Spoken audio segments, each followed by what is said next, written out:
સુરતના ઓરો યુનિવર્સિટી ખાતે vibrant Gujarat regional કોન્ફરન્સનો શુભારંભ થયો છે. મુખ્યમંત્રી શ્રી ભૂપેન્દ્ર પટેલે પ્રદર્શનનું ઉદ્ઘાટન કરી વિવિધ સ્ટોલની મુલાકાત લઈ પ્રત્યક્ષ નિરીક્ષણ કર્યું. આ પ્રદર્શનમાં ઔદ્યોગિક વિકાસ, ગ્રીન એનર્જી, કૃષિ અને સેવા ક્ષેત્રના સર્વાંગી વિકાસને પ્રતિબિંબિત કરતા સ્ટોલ ઊભા કરાયા છે. કોન્ફરન્સનો ઉદ્દેશ્ય રાજ્યના વિવિધ ક્ષેત્રોમાં રોકાણ અને વિકાસને પ્રોત્સાહન આપવાનો છે.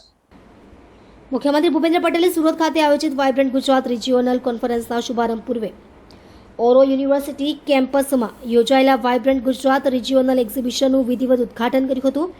આ પ્રસંગે રાજ્યના ઔદ્યોગિક વિકાસ, કૃષિ પ્રગતિ, ગ્રીન એનર્જી અને સેવા ક્ષેત્રના સર્વાંગી વિકાસને પ્રતિબિંબિત કરતું વિશાળ પ્રદર્શન ખુલ્લું મુકાયું હતું. મુખ્યમંત્રીશ્રીએ પ્રદર્શનના વિવિધ પેવેલિયન અને સ્ટોલની મુલાકાત લઈને ઉદ્યોગકારો અને સ્ટાર્ટઅપ પ્રતિનિધિઓ સાથે ચર્ચા કરી હતી.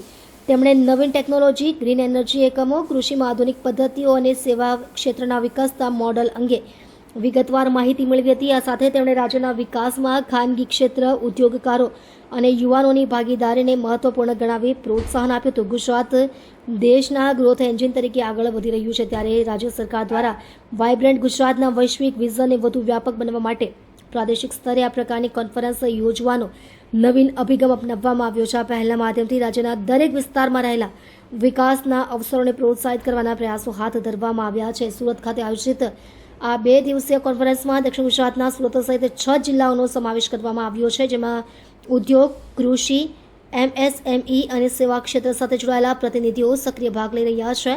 કોન્ફરન્સનો મુખ્ય હેતુ રિજનલ ઇન્ડસ્ટ્રીયલ ગ્રોથને ગતિ આપવી, રોકાણકારોને આકર્ષવા અને રોજગારના નવા અવસરો ઊભા કરવાનો છે. આ પ્રદર્શને ઔદ્યોગિક અને મેન્યુફેક્ચરિંગ ક્ષેત્ર, ગ્રીન એનર્જી અને સસ્ટેનેબલ ડેવલપમેન્ટ, કૃષિ, ફૂડ પ્રોસેસિંગ અને સેવા ક્ષેત્ર એમ મુખ્ય 3 વિભાગોમાં વિભાજિત કરવામાં આવ્યું હતું. આ પ્રદર્શન અંતર્ગત નવી products, technology, machinery, startup, innovation અને સરકારી યોજનાઓનું પણ પ્રદર્શન કરવામાં આવ્યું છે.